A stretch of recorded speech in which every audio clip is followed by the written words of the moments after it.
नमस्कार, सत श्री अकाल, राम राम साहब, खम्मा गणी, वणक्कम, प्रणाम। आप सभी का ऑल्टरनेट मीडिया में फिर से स्वागत है। हमारे साथ जुड़े हुए हैं very respected and very loved admired RSN Singh sir. बहुत इंटरेस्टिंग मुद्दे के साथ आए हुए हैं। सर का पॉइंट ऑफ व्यू आज बहुत यूनिक है, आखिरी तक बने रहिएगा। बांग्लादेश को लेकर हम रेगुलर कवर करते रहे हैं। बांग्लादेश में बहुत सारी डेवलपमेंट्स होती रही हैं। इनकी नज़र हमारे चिकन नेक पर रही है और हमारे डिफरेंट आर्मी कमांडर्स ने या फिर उपेंद्र द्विवेदी जी ने, डोवल जी ने, राजनाथ सिंह जी ने, मतलब देयर इज अ लाइन, एक ही वार्निंग लगातार एक ही सेंटेंस में एक ही सांस में की जा रही है। एक गलती and we will change the geography. Chicken neck नहीं रहेगा, एलिफेंट्स नेक बन जाएंगे। हो सकता है बांग्लादेश ही गायब हो जाए। Wouldn't be surprised at that. So let's get started. Chicken neck पे कह रहे हैं ना, एक प्रहार, हम एक प्रहार करेंगे तो कहीं बचेंगे नहीं। बट बांग्लादेश पे सर का जो पॉइंट ऑफ व्यू है आज बहुत इंटरेस्टिंग है और बहुत अलग है। Sir, a very warm welcome on the show. जी सर। नमस्कार, आपके दर्शकों को मेरा प्रणाम। देखिए, ये केवल महज ये सत्ता परिवर्तन का मामला नहीं है। कहीं पे आपके पड़ोसी देश में सत्ता परिवर्तन हो और वो सत्ता परिवर्तन ऐसा हो जैसे कि पूरे जो रीजन का जो जियो पॉलिटिक्स है वो आपके बिल्कुल खिलाफ कर दे, तो फिर हमको तो कार्रवाई करनी होगी ना। क्योंकि चाहे बांग्लादेश हो या और कहीं भी कोई देश हो, जहां भी इस तरह से ये सत्ता परिवर्तन हुआ है, कोई अपने भू राजनीतिक यानी जियो पॉलिटिकल एडवांटेज के लिए, लिवरेज के लिए उसने सत्ता परिवर्तन किया। और ऐसे सत्ता परिवर्तन का अगर हमारे ऊपर बुरा असर होता है और वो बिल्कुल इनिमिकल ओवरटोन्स अगर अख्तियार कर लेता है, तब तो हमको कार्रवाई करनी चाहिए अपने देश के हिफाजत के खातिर। तो ये देखिए, जो यूनिस मियां का जो कुछ भी आप देख रहे हैं, इसको अगर लार्जर पर्सपेक्टिव में देखें, बड़ी परिप्रेक्ष्य में देखें, तो मेक्सिको से लेकर काठमांडू, जकार्ता, ढाका, ये सब सारी जगह, काठमांडू, जहां भी ये जेन जी ने जो अपनी मनमानी की, आप देखेंगे कि भाषाएं इनकी भले ही अलग अलग हों, लेकिन इनका तरीका एक ही देखा गया जा रहा है। और बड़ा फेमिलियर सा स्क्रिप्ट है। It's become a very very familiar script. अभी से नहीं, वो अरब स्प्रिंग से हम देख रहा हूँ ये स्क्रिप्ट। यहाँ पर भी वो अन्ना जो लेके बैठा था यहाँ पर, वो भी यही स्क्रिप्ट था। तो उसके बाद किसान आंदोलन भी उसी का एक वेरिएशन था उस स्क्रिप्ट का। तो हमने देखा है कि आप देखोगे कि अगर थोड़े इतिहास में जाओ आप, इसके अरब स्प्रिंग से आप अगर उसका सिलसिला देखें, तो क्या होता है मैडम, प्रोटेस्ट इरप्ट करते हैं, सरकारें गिर जाती हैं और कोई नया लीडर आता है और वो नया लीडर और भी अथॉरिटेरियन हो जाता है, डिस्पोटिक हो जाता है। इसलिए क्योंकि उसको ये बात हमेशा सताती है कि जिस रास्ते से, जिस रूट से वो या भीड़ तंत्र से वो गद्दी पर बैठा है, आ, वही हाल उसका भी ना हो जाए। तो ये डर उसको और डिस्पोटिक बना देता है।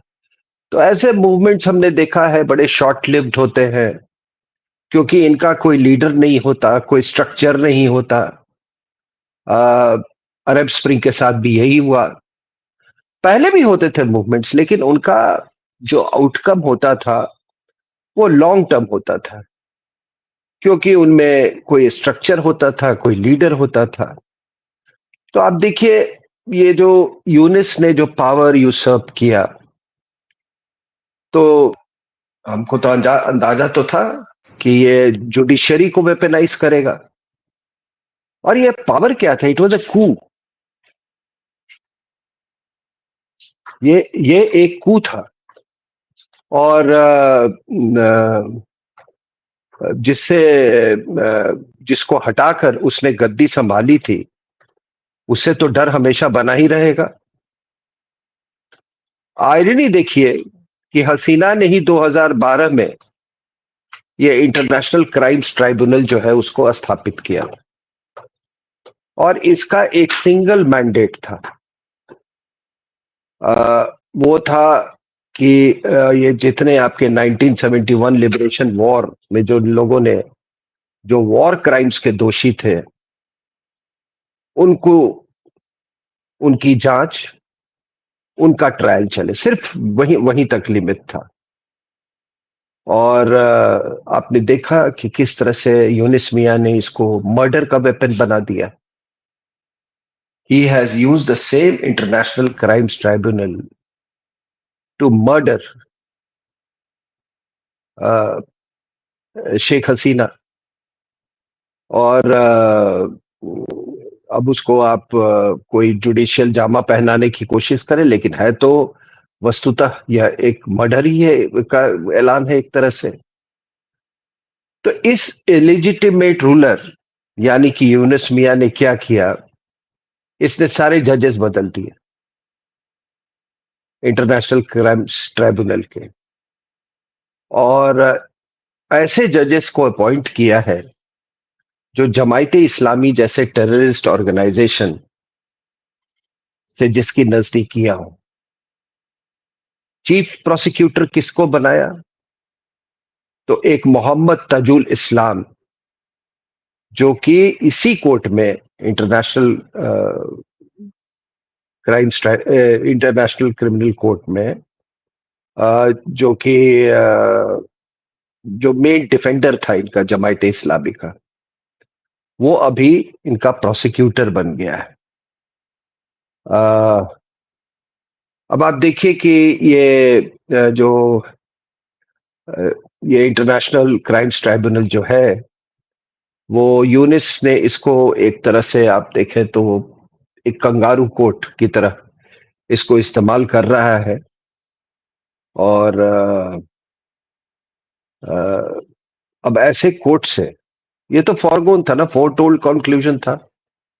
उस दिन टेलीविजन चैनल्स ने मुझे संपर्क किया तो मुझे मैं बोलकर निसंदेह फांसी की सजा सुनाई जाएगी। वो इसी के लिए वो उसका ट्रायल ही कर रहा है, क्योंकि अभी उसको सबसे ज्यादा अगर यूनिस मियां को किसी से खतरा है तो वो है शेख हसीना और अवामी लीग से, कि कहीं ऐसा ना हो कि उसको सेफ एग्जिट भी ना मिले बांग्लादेश से। और ये सबसे बड़ी गलती होगी कि कोई राइट ऑफ कर दे अवामी लीग को। They used to get 32-33% votes, they even went up to 37% at one time. तो वो लोग तो इवेपोरेट तो किए नहीं है। तो उस फैक्टर को आप कभी नजरअंदाजा नहीं कर सकते हैं। और एक एक सर आपने जी word use, safe exit of Yunus. आपने ऐसा क्यों कहा सेफ एग्जिट? वो भागने की तैयारी कर रहा है बंदा? नहीं, अंत यही होगा, इसका दो ही अंत होगा। या तो मतलब मैं समय सीमा तो नहीं बता सकता हूं। या तो इसका इसको लोग मार देंगे बांग्लादेश के अंदर में, और या नहीं तो ये भागने की कोशिश करेगा वहां से, क्योंकि इसका फॉरेन से पहले भी लिंक रहा है। तो इसने वो इंतजाम भी कर रखा होगा मेरे ख्याल से। तो इसमें क्या है कि अब ये यूनिस मियां को ये समझना चाहिए कि अगर शेख हसीना का के पिताजी मुजीब नहीं होता तो बांग्लादेश भी नहीं होता। उसी ने तो ट्रांसफॉर्म किया ना the idea of Bangladesh into reality. तो ये क्या कर रहा होता, ये बांग्लादेश नहीं होता, या अब उसको वो ईस्ट पाकिस्तान होता, जो कि अभी तक डिफैक्टो तो बना ही दिया इसने। तो ये ग्रामीण बैंक वगैरह इसको कोई नहीं चलाने देता, इस इडियट को। ये ग्रामीण बैंक नहीं चलाने देता, और ग्रामीण बैंक से पैसा लूट कर वो क्लिंटन को नहीं भेजने का कोई इजाजत नहीं देगा। ये हो सकता है कि वो वेस्ट पाकिस्तान की फौज जो होती उसको मीट सप्लाई करता, मीट के साथ साथ फ्लैश भी सप्लाई करता ये। ठीक है। तो आज इसने क्या किया है? इसने पाकिस्तान को और पाकिस्तान के जिहादी तंजीमों को इसने पूरा बांग्लादेश बेच दिया, बांग्लादेशियों का भविष्य बेच दिया इसने। इसने बांग्लादेश को, मैंने जैसा कहा कि ईस्ट पाकिस्तान बना दिया है। तो आ, ये अगर ईस्ट पाकिस्तान में होता, मान लीजिए हाइपोथेटिकली कि ईस्ट पाकिस्तान नहीं होता, बांग्लादेश नहीं होता, तो इसको नोबेल प्राइज कौन देता? क्या वेस्ट पाकिस्तानी इसको नोबेल प्राइज लेने देते? तो आपने तो देखा कि वेस्ट पाकिस्तान में एक अबू सलाम को नोबेल प्राइज मिला था, नोबेल प्राइज फॉर फिजिक्स। उसका क्या हश्र हुआ वेस्ट पाकिस्तान में, इसलिए क्योंकि वो अहमदिया था। और ये बड़ी अजीब कौम है, उनको इस बात का, हम कोई भी ज्ञानी पुरुष होता है, हम उसका इज्जत ही नहीं, हम उसकी आराधना करते हैं सनातन में। लेकिन यहां पर नहीं, एक जिहाद के नाम पर, इस्लाम के नाम पर एक suicide bomber is more preferable than Abu Salam. Ahmadiyya था, उसको आने नहीं दिया। नोबेल प्राइज मिलने के बाद पाकिस्तान से पहले उसने भारत का दौरा किया था, फिर उनको थोड़ी शर्म आई। और इन मुल्लों को यह भी नहीं समझ में आता है, ये मौलवियों को, कि अगर अल्लाह ताला तुम पर मेहरबान होता तो तुम क्यों नहीं नोबेल प्राइज ले आते हो? तुम क्यों नहीं साइंटिस्ट बना पाते हो?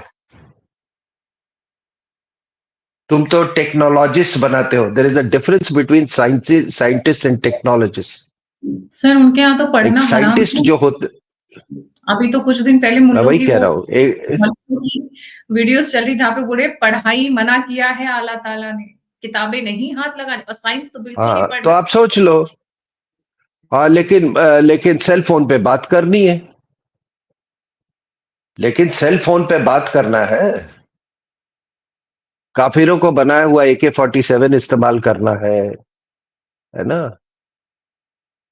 एक्सप्लोसिव्स यूज करना है, काफिरों का बनाया हुआ सब कुछ है। जी। तो सर अभी यूनिस का क्या तो करना चाहिए जी। नहीं, मैं उस पे आ रहा हूं। तो इसने क्या किया कि बड़े चालाकी से इसने ही रेफर्ड द मैटर, ये शेख हसीना का, to the UN human rights commission. उसके हेड का नाम है एक वोल्कर टर्क, कि भाई देखिए ये इन्होंने क्या क्या जात दिए, कि क्या ह्यूमन राइट्स अब्यूजेस किया। बड़ा very in a very clever way इसने एक टर्म्स ऑफ रेफरेंस दिया उसमें, कि आप सिर्फ 15 जुलाई से लेके 5 अगस्त तक का ही आप इसमें आप रिपोर्ट देंगे। 5 अगस्त वो दिन था जब वो हिंदुस्तान के लिए हसीनाबाद रवाना में। हो गई थी, हाँ, शेख हसीना। तो उसने अपना रिपोर्ट बनाया, बहुत सारी छानबीन बीन की उसने। कोई छानबीन से उसका कोई उसको पुख्ता कहीं से कोई सबूत नहीं मिला, और उस बात को उसने जाहिर किया अपने रिपोर्ट में, कि हमें ऐसा कोई कोई नाम नहीं लिया उसने, इसने कहा, उसने कहा, उसने वो आई विटनेस था। बोला क्रेडिबल सोर्सेस से मुझे पता चला है कि इसने, मतलब उस दौरान 1400 लोग मारे गए थे। ये वोल्कर ट्रस्ट का जो रिपोर्ट है। और लेकिन वो जो वोल्कर टर्क जो है, उसने अपने टर्म्स ऑफ रेफरेंस से थोड़ा बाहर निकलते हुए उसने ये भी, उस पर भी कमेंट किया कि ये जो व्यापक हिंसा हुई है, इसने फरवरी 2005 में ये रिपोर्ट दी है, कि अगस्त 5 के बाद जो व्यापक हिंसा हुई है उसमें न जाने कितने अवामी लीग के लोग मारे गए हैं। ठीक है, 639 पुलिस स्टेशंस में 450 को टारगेट किया गया, सैकड़ों पुलिसमैन मारे गए, हजारों हथियार लूटे गए। लेकिन इन सारे क्राइम्स को और क्रिमिनल्स को यूनुस मियां ने इनको इंडेमनिटी दे दिया। तो आज भी वहां पे हिंदू, क्रिश्चियंस, बुद्धिस्ट, अहमदियास को टारगेट हो रहे हैं। रेप और लिंचिंग उसी तरीके से हो रहा है। यूनिस मियां से जब कोई शिकायत लेके जाता है, कहते हैं ये सब ये इंडिया की चाल है, ये सब ये फेक ये है। तो मेरा क्या कहना है कि हाँ, इसके साथ साथ शेख हसीना ने एक चुनौती भी दी कि आओ दोनों आते हैं इंटरनेशनल क्रिमिनल कोर्ट में। ठीक है, वहां आते हैं, अपना अपना हम पक्ष रखते हैं। और शेख हसीना का कहना है कि 5 अगस्त के बाद 400 अवामी लीग के मेंबर्स जो है वो मारे गए। तो ये जो बार बार ये एक्स्ट्राडाइट करने की जो ये बात कर रहा है, तो मैं तो ये अच्छा, इसके पहले मैं ये बता दूं कि आप देखिए, मैं क्यों कह रहा हूं कि इसको एक्स्ट्राडाइट करना चाहिए। और अभी इसने क्या किया कि सुप्रीम कोर्ट में एक रेफरेंस गया भाई कि जो एक जमाने में 96 में ये व्यवस्था कायम की गई थी कि चुनाव के लिए एक इंटरिम गवर्नमेंट बनना चाहिए headed by the chief justice of Bangladesh. तो वो हुआ, और दो दो बाकी दो जो सब्सिक्वेंट चुनाव थे वो इंटरिम गवर्नमेंट के इंटरिम गवर्नमेंट है, केयर टेकर गवर्नमेंट के नीचे headed by the chief justice, उसके नीचे ये होना चाहिए। 2 चुनाव हुए, फिर Sheikh Hasina she discontinued with the practice, और एक अभी 7 जज बेंच ने इसको फिर से रिस्टोर कर दिया, लेकिन एक कैविएट के साथ कि ये जो अगली चुनाव होगी उसमें ये नहीं लागू होगा, यानी कि वो यूनिस मियां के ये नीचे ही होगी। तो आप समझिए कि ये मतलब ये कितना बड़ा ये ऑटोक्रेट बन गया है, या ये क्या बोले आपको, ये कितना बड़ा, कितना डिस्पोटिक ये रूलर बन गया है। अब है क्या सर कि ये मैडम की जो यूनिस रेडिकलाइजेशन का जो एजेंडा लेके जो चला है वो साफ जाहिर है। बहुत कुछ ऐसा हुआ है जो कि अभी सामने नहीं आया है। बिल्कुल पाकिस्तान का जो आप प्लेबुक देखोगे ना, उसको ये इम्यूलेट कर रहा है, पाकिस्तान के प्लेबुक पर। अभी इसने यहां पर बांग्लादेश में, ये 3 जनवरी की बात है, ये अपना कू करने के बाद वहां पर एक इंटरनेशनल कॉन्फ्रेंस हुआ ऑन द कॉन्सेप्ट ऑफ खत्मे नबूवत, यानी कि नबी वो आखिरी नबी थे, उसके बाद कोई दूसरा नबी पैदा नहीं हुआ और ना होगा। That is in other terms, इसको आप फाइनलिटी ऑफ प्रॉफिट मोहम्मद आप करेंगे। लेकिन मुझे आज तक गायत्री जी ये समझ भी नहीं थी कि 1400 साल के बाद भी ये क्या कॉम्प्लेक्स है इनका, इंफीरियोरिटी कॉम्प्लेक्स, ये क्या एप्रीहेंशन है, क्या फियर है, किस बात की चिंता है, किस बात की चिंता है। और इसमें खत्मे जो नबूवत जो है, ये इसमें जो अल अक्सा मॉस्क का जो हेड जो है, याकूब अब्बासी, उमर याकूब अब्बासी, पैलेस्टाइन से आके उसने भी हिस्सा लिया। एक जो इसका एक एक्टिंग वाइस प्रेसिडेंट सजिदुर रहमान, वो भी था उसमें, और हमारे यहां से भी लोग गए थे इसके लिए। तो बताए ना भाई, आखिर किससे डर है? डर है इनको अहमदिया से, अहमदिया टाइप के उससे डर है इनको, और कि कहीं मतलब ऐसा तो नहीं कि इस्लाम खतरे में है। तो इन्होंने आपको मैं बता दूं कि अ,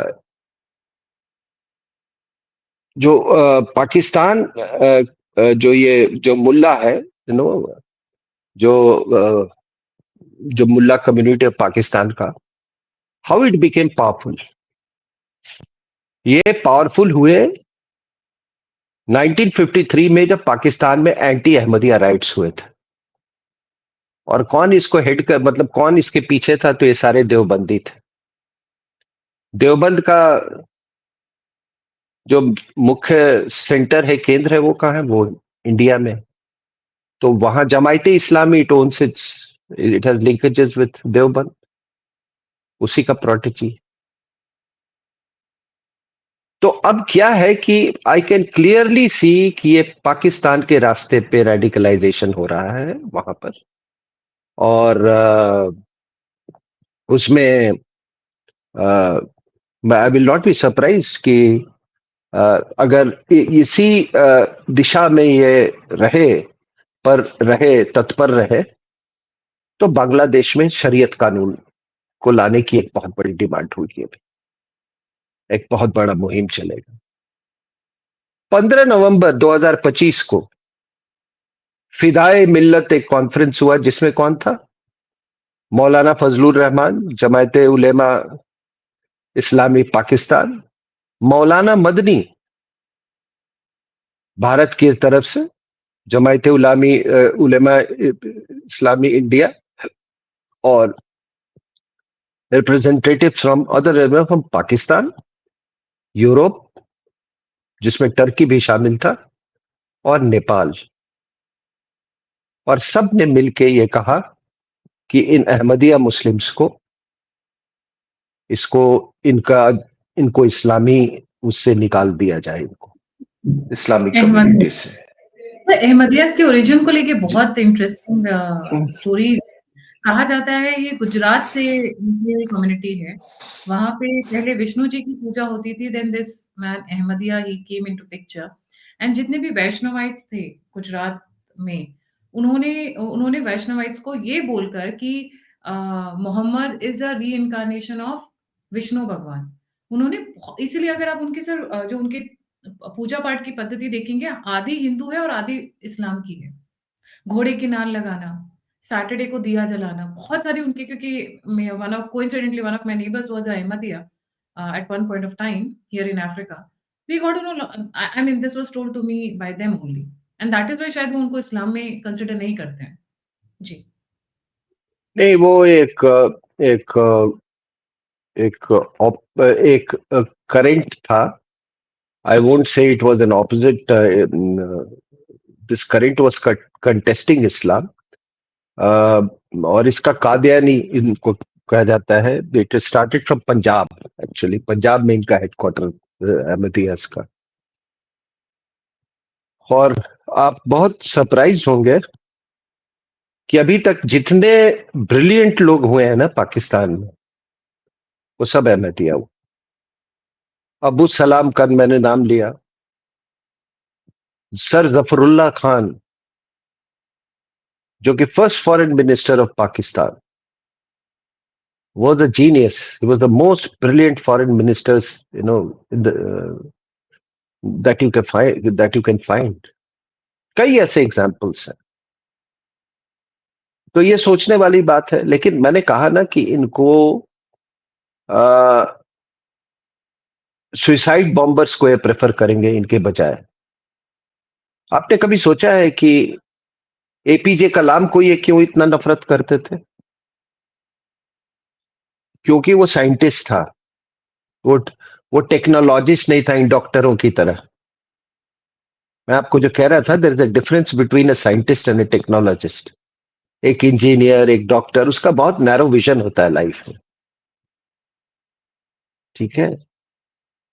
तो वो एक साइंटिस्ट था, अ, अ, दुनिया का बहुत लार्जर पर्सपेक्टिव लेके चलता था। He was a musician. मुझे याद है मेरी बिटिया उस समय आई थिंक 12 साल उसकी उम्र होगी। तो उनके गुरुजी का प्रोग्राम था। उसके वो पंडित अभय मलिक ध्रुपद और उनके बेटे से वो सीखती थी मेरी बेटी। तो राष्ट्रपति भवन में प्रोग्राम था, तो my daughter was playing the tanpura. तो मैं पास में बैठा हुआ था एपीजे कलाम का, तो मैं देख रहा था कि वो बिल्कुल अपने हाथ से अपने लैप पे ताल ताल दे रहे थे, and he was counting the ताल। तो ऐसे लोग इनको पसंद नहीं। इनको चोर उचक्के बदमाश रेपिस्ट सुसाइड ये ऐसे ऐसे लोग इनको ज्यादा पसंद है। गंदी शक्लें वाले लोग हैं। वो ऐसे ऐसे लोग जिसको देख के बच्चे डर जाए, ऐसे ऐसे लोग इनको ज्यादा पसंद है। ये साइकोलॉजी है। You can't do anything about it. Psycho हो। तो अभी आप देखिए जो आप बांग्लादेश के संदर्भ में आप देखें या अपने सब कॉन्टिनेंट साउथ एशिया में, तो जितने ये बदमाश छटे हुए बदमाश जो है, ये दहशतगर्द ऑर्गेनाइजेशंस साउथ एशिया में, हुजी हरकतुल जहाद इस्लामी, ओरिजिन देवबंद से, हरकतुल अंसार ओरिजिन, जो they follow the Deobandi ideology, Jaish e Mohammed, ठीक है, देवबंदी विचारधारा, लश्कर ए जांगवी देवबंदी, वो क्या है सिपाही साहबा, क्या जो भी नाम है, ये सब देवबंदी उसके ये है। और बांग्लादेश तो बहुत आगे है रेडिकलाइजेशन में। वो तो शेख हसीना ने इनको दबा के रखा हुआ था। ये तो डायरेक्ट एक्शन डे में तो इन्हीं का ज्यादा रोल रहा था ना। पंजाबी थोड़ी यहाँ पर वो मारकाट कर रहे थे, यही कर रहे थे। कौन सा ये क्या ये बकवास है, ये बंगाली संस्कृति और ये हमार सोनार बांग्ला और ये वो। अगर हमार सोनार बांग्ला होता ना, तो West Bengal and East and Bangladesh would have merge together, अगर हमार सोनार बांग्ला होता तो। अब वो एकेडमी काजी नजरुल इस्लाम में वहां भी एक यार रविन्द्रनाथ टैगोर को वहां भी माना जाता है, तो क्या करे उसका। माना जाता है तो एक एक होना चाहिए था ना। किस बात पे अलग हो। और अलग हो तो सभी बिल्कुल पूरी तरह अलग हो जाना चाहिए था।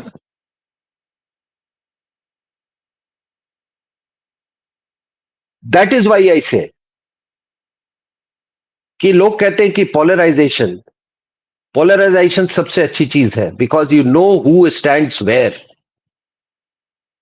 ये उसका एक आप जहां पोलराइजेशन देखने को तो कुछ लोग ऐसे कि थोड़े से लोग भटक गए, ये थोड़े भटके।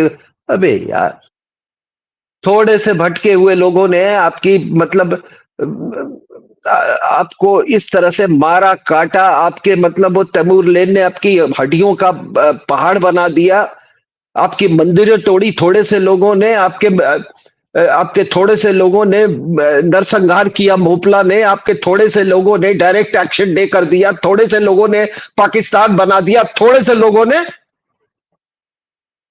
कश्मीर से हिंदुओं का पलायन कर दिया। ये थोड़े से का ये जो ड्रामा ये बंद करो। और फिर कहते हो कि आतंकवाद का कोई मजहब नहीं होता। अरे क्रिमिनल का कोई मजहब धर्म नहीं होता, आतंकवाद का मजहब होता है।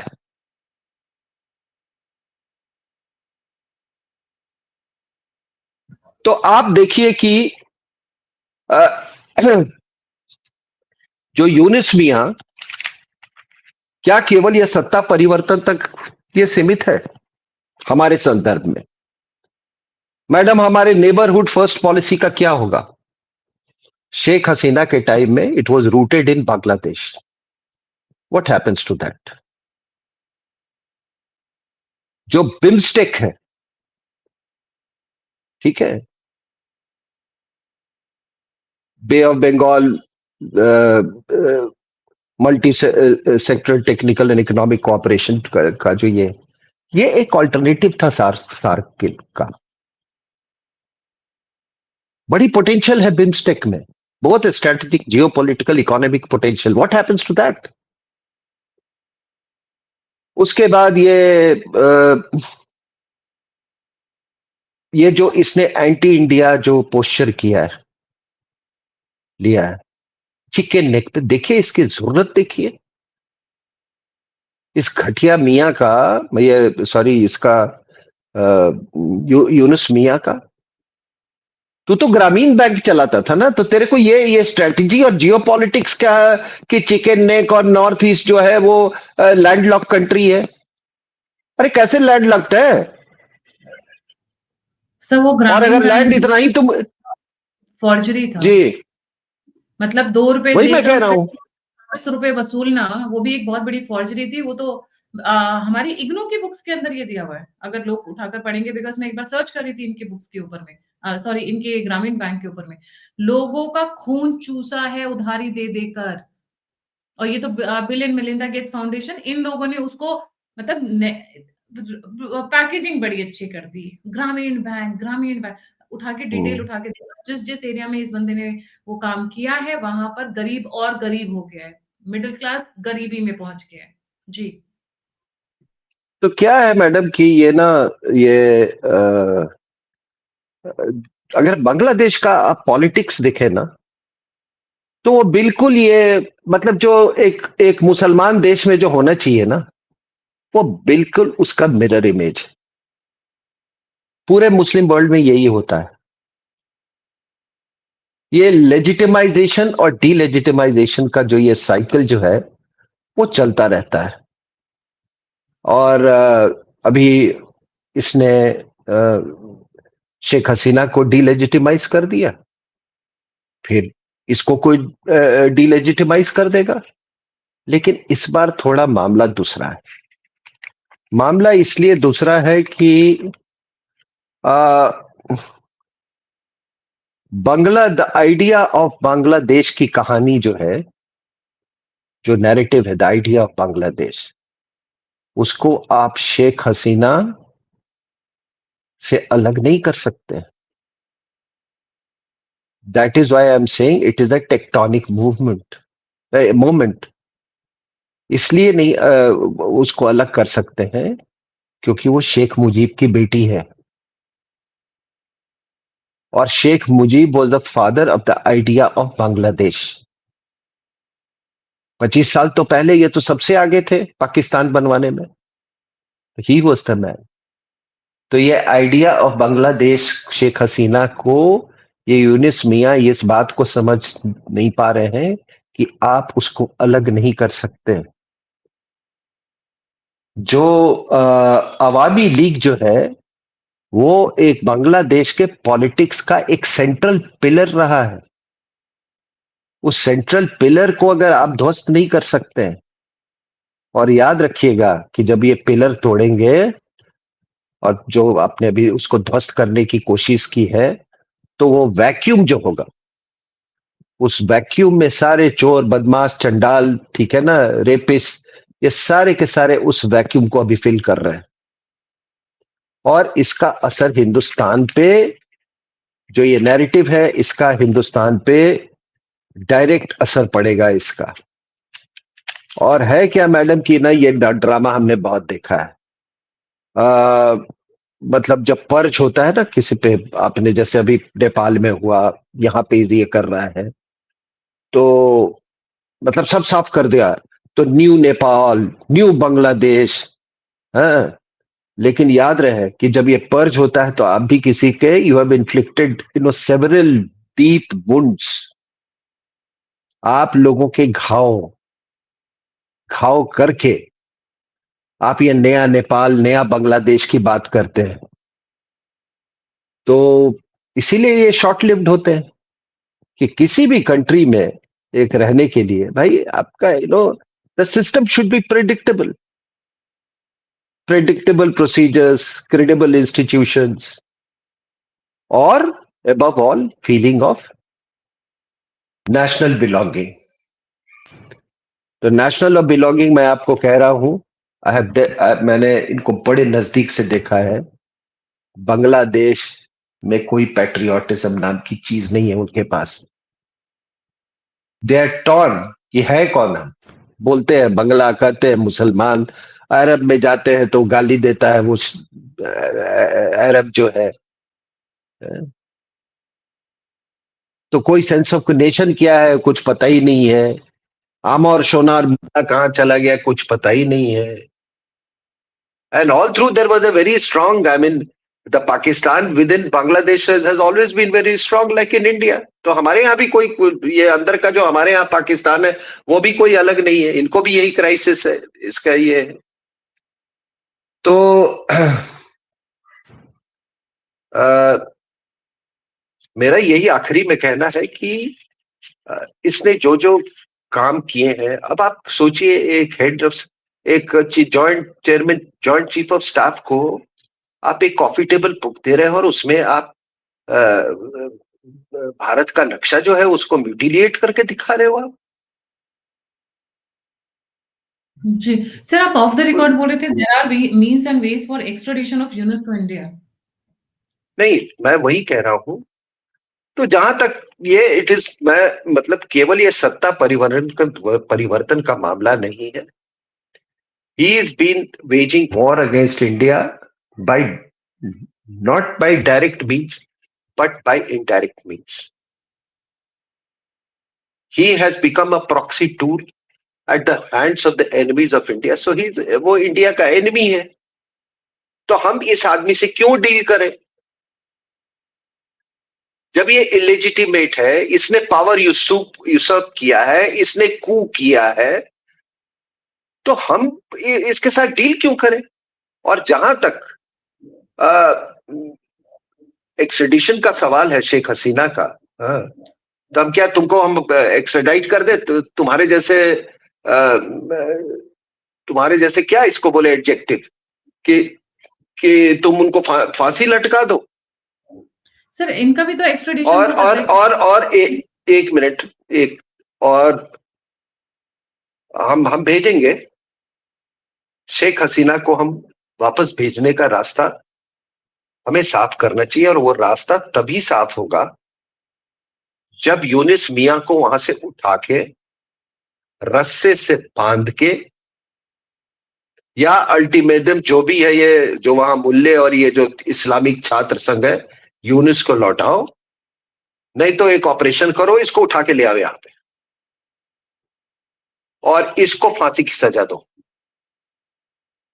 For his activities with reference to the Siliguri corridor, for inimical activities against India, for priming the various jihadi groups against India, और ऐसे मतलब होस्ट ऑफ चार्जेस है इसके खिलाफ। इसको रस्से से बांध के इंडिया में ले आओ। हाँ, हमारे commandos are capable of doing it. इसको बांध के ले आओ और इसको फांसी, यहाँ भारत में इसको फांसी दो, और तब हम शेख हसीना हम भेज देंगे बांग्लादेश। पर सर एक्स्ट्राडिशन ऑफ यूनुस कैसे पॉसिबल है, मतलब like is there any legal loophole that we can exploit? No, we should have taken up this case, I don't know.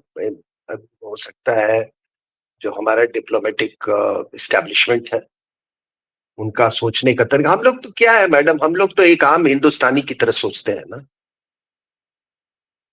हम वो टेक्निकलिटीज जानते हैं, लेकिन नैरेटिव नैरेटिव तो हम ही तैयार करते हैं ना।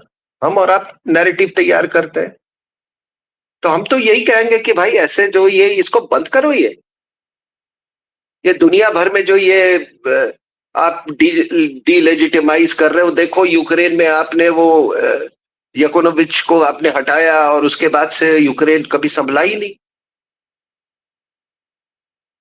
अरब वर्ल्ड में आपने वो अरब स्प्रिंग आया, वो तो चलो संभल गए, उन्होंने फिर से रिस्टोर कर दिया, मारपीट के सब ठीक कर दिया। तो या तो हम बांग्लादेश को भी मार पीट के उसको इसको जो उसकी जो लेजिटिमेसी है उसको उसको वापस करें और इस इलेजिटिमेट जानवर को यहाँ से हटाए, जिहादी को यहाँ से हटाए। बहुत तरीके, इट कैन बी, हर चीज का कोई थोड़ी होता है कि क्या हम यूएन में जाएं, क्या करें? And who has decided the legitimacy of this man? For that reason Nepal में भी ये सुशीला कार्की जो है, इसका कौन लेजिटिमेसी का वो है? क्या क्या ये है? Why should India deal with Nepal at the moment? Election कराओ, फ्री एंड फेयर इलेक्शन कराओ, उसके बाद जो भी आएगा। और अगर कॉन्स्टिट्यूशन में लिखा हुआ है कि इस तरह से सत्ता परिवर्तन हो सकता है, तो दिखाओ कहां है कॉन्स्टिट्यूशन तुम्हारा। तब तक we don't recognise you, and when we don't recognise you, हम तुम्हारे टेरिटोरियल इंटीग्रिटी को भी हम नहीं रिस्पेक्ट करते हैं। बात खत्म।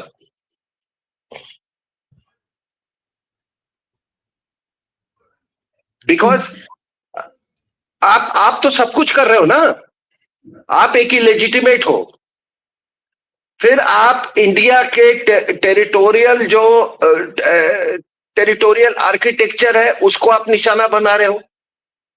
तो आप तो दो काम एक साथ कर सकते हो। तो हम तो आपको भी इलेजिटिमेट समझते हैं और आपके टेरिटरी को भी हम इलेजिटिमेट समझते हैं। जो भी रेड क्लिफ करके चला गया हो, हमको, अगर तुम उसको नहीं मानते हो और तुम इतने कमेंट मार रहे हो, सबको मालूम है कि चीटागोंग हिल ट्रैक्स कैसे आया था आपके पास। वो कौन सा लेजिटिमेट रूट से आया था?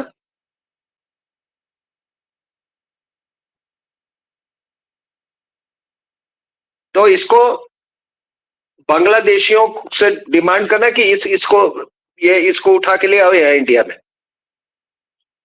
इसको हमें फांसी देनी है for for working against the security interest of India. ये एक्चुअली अब देखा जाए अब देखो तो he has declared war on you. He has declared war, and Sheikh Hasina has all the right to ask for extradition of Yunus. Yes. Because she resigned.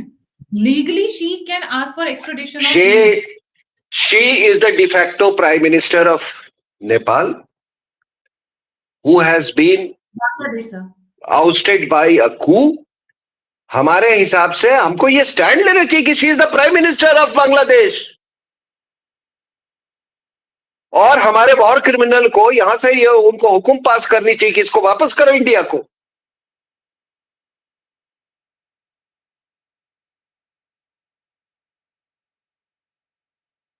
अगर American के साथ होता ना मैडम, मतलब नॉट एग्जैक्टली बट से similar situation, वो तभी हल्ला कर रहे होते कि इसको वापस लाओ।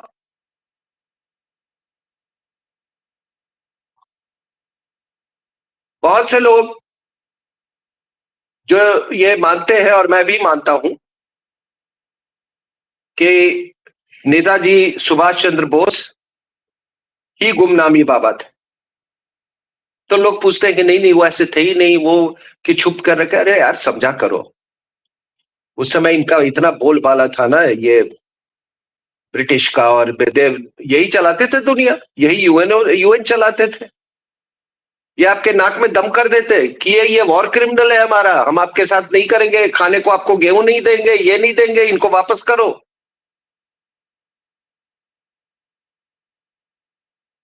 तो उन्होंने भी सोचा कि मुझे जो योगदान जो देना था वो मैंने इतिहास रच दिया, और इसके आगे की जो इतिहास रचने का जो कार्यक्रम चलेगा, हमारी आने वाली जो पीढ़ी है वो करेगी। So he chose to spend that life, and he was a master of subterfuge, let me tell you. तो वो तो महान आदमी थे, ये तो टुच्चा है।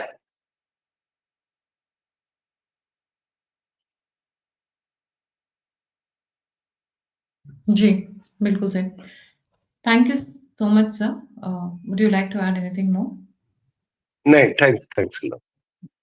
Thank you so much, sir, for joining. जाने से पहले सभी व्यूअर्स से रिक्वेस्ट है, please don't forget to like, subscribe and share the alternate media.